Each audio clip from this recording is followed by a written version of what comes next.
தலைவர்களே, இந்த கூட்டத்தொடரிலேயே இந்த அவையில் நான் என்னுடைய துறையில் இருக்கிற சிக்கல்களை கூறியிருக்கிறேன். நிதியும் மிகவும் குறைவாக ஒதுக்கப்படுகிறது. மாண்புமிகு உறுப்பினர் கேட்காங்க. மாண்புமிகு அமைச்சர் இதெல்லாம் நீங்க உள்ளுக்குள்ள பேசி சிஎம் பேசி முடிவு எடுக்க வேண்டியது. பாசிட்டிவா பதில் சொன்னா உறுப்பினர்களுக்கு நன்றாக இருக்கும்.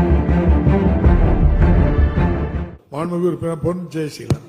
மாண்புமிகு பேரவைத் தலைவர்களே, எனது கூடலூர் சட்டமன்ற தொகுதியில் வேலை வாய்ப்பினை உருவாக்கி தருவதற்கான எந்த நிறுவனங்களும் இல்லை.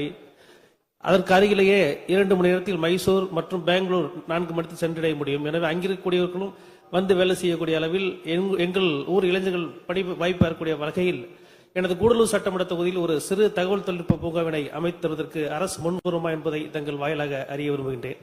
மாண்புமிகு அமைச்சர். பேரவைத் தலைவர்களே, இந்த கூட்டத்தொடரிலேயே இந்த அவையில் நான் என்னுடைய துறையில் இருக்கிற சிக்கல்களை கூறியிருக்கிறேன். நிதியும் மிகவும் குறைவாக ஒதுக்கப்படுகிறது.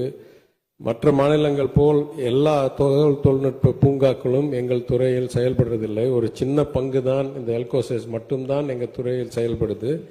பாக்கி டைடல், நியோ டைடல்லாம் தொழில்துறையில் செயல்பட்டு வருகிறது.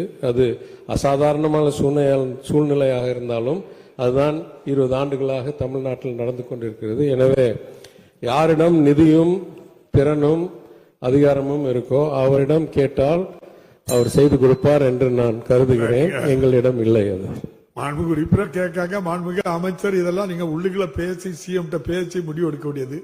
பாசிட்டிவா பதில் சொன்னா உறுப்பினர்களுக்கு நன்றாக இருக்கும். நன்றி.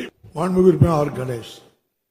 மாண்புமிகு பேரவைத் தலைவர் அவர்களே, சட்டமன்ற உறுப்பினர் நிதியிலிருந்து சேவை மையங்கள் கட்டப்பட்டு வருகின்றன. அது கட்டி முடிக்கப்பட்டு இந்த 6 மாதங்கள் ஆகின்றது.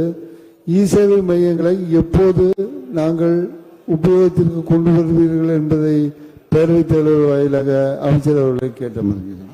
மாண்புமிகு அமைச்சர்.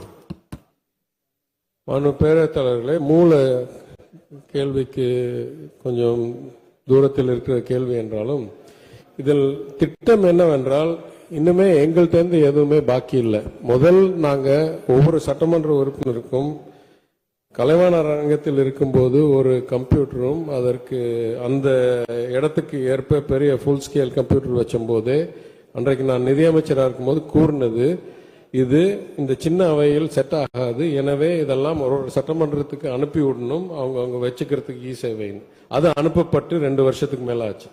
அதற்கு பிறகு பலர் கேட்டார்கள், கம்ப்யூட்டருக்கு ஆன இடம் இல்லை, எனவே ஒரு திட்டம் இங்கே உருவாக்கி தொகுதி மேம்பாட்டு நிதியிலிருந்து ஒவ்வொரு சட்டமன்ற உறுப்பினர் தேவை என்றால், இப்ப நான்லாம் அதை பயன்படுத்தல, ஏன்னா எனக்கு ஏற்கனவே இருக்கிற அலுவலகத்தில் நான் சேவை மையத்தை 1.5 வருஷமா நடத்திட்டு இருக்கேன்.